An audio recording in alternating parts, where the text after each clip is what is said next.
Good afternoon.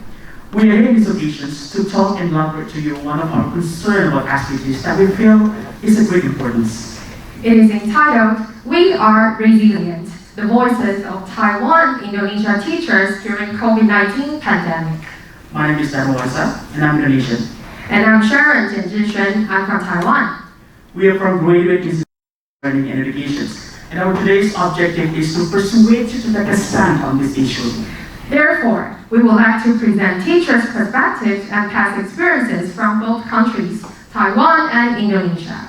Alright, so let's begin with the SDG 4 quality education. It is made of the 10 targets as listed, and we have selected 6 of them to be the main topics in our today's presentation. Please have a gander of this figure. COVID-19 has affected the prospect of achieving SDG 4 and the means of monitoring progress. According to the daily update from world meters, the number of cases has not been downsliding since the virus was first reported. That sounds terrible, Sharon. Now, because of that consequences, there's a huge consequences faced on the education globally.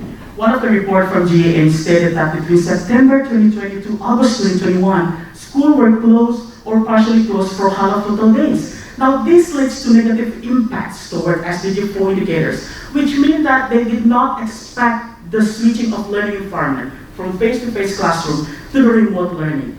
Other consequences that we found, such as 2 in 3 children and youth lack of internet access, and there are many more negative reports from the past research paper.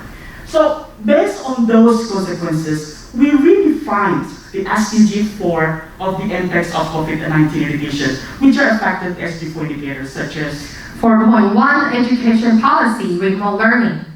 4.5 Access to Technology for Poor and Marginalized Family. 4.6 Access to the textbook and learning materials. 4.7 Physical distancing and stay at home. 4.8 IT infrastructures and internet costs. And the last, 4.C, teachers' readiness in remote learning. And those targets will be affected to the students' learning outcome in the end of the day.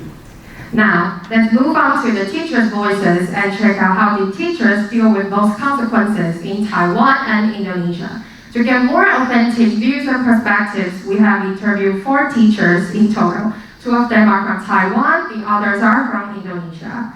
Brief introduction of our Taiwanese teachers. One of them is Mr. Liang. He is a junior high school teacher in Taiwan City. The other is Ms. Zhang. She is a elementary school teacher, and she's from New Taipei City. At first, we had a talk with Mr. Liang.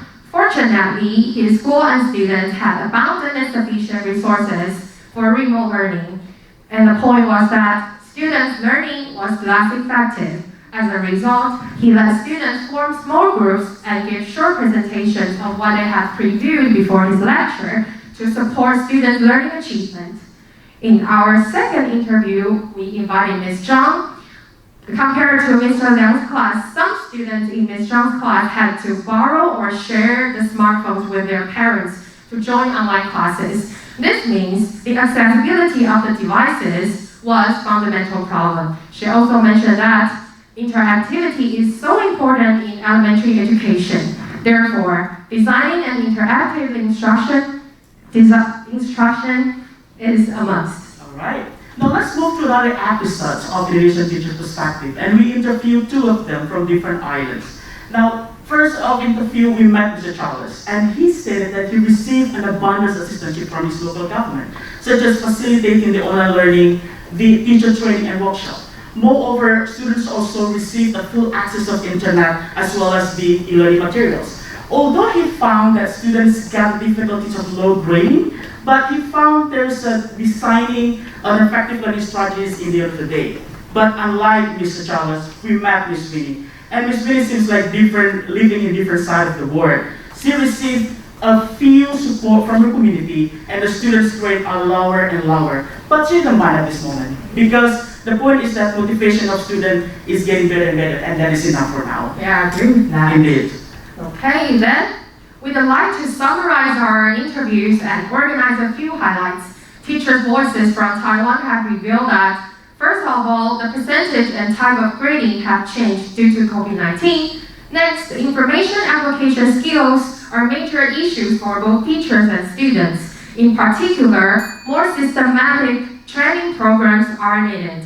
Last but not least, during remote learning, instructional design is even more vital, which will further affect students' learning outcomes. And then we highlight Indonesian perspective in 3 points. The first point that teachers need to have varied learning activities and support from the parents, students' parents. Not only that, the teachers need to be acknowledged that they need the teaching abilities and methods which is effective in remote teaching practice. And not least, a more systematic effort is needed to improve the quality education in Indonesia.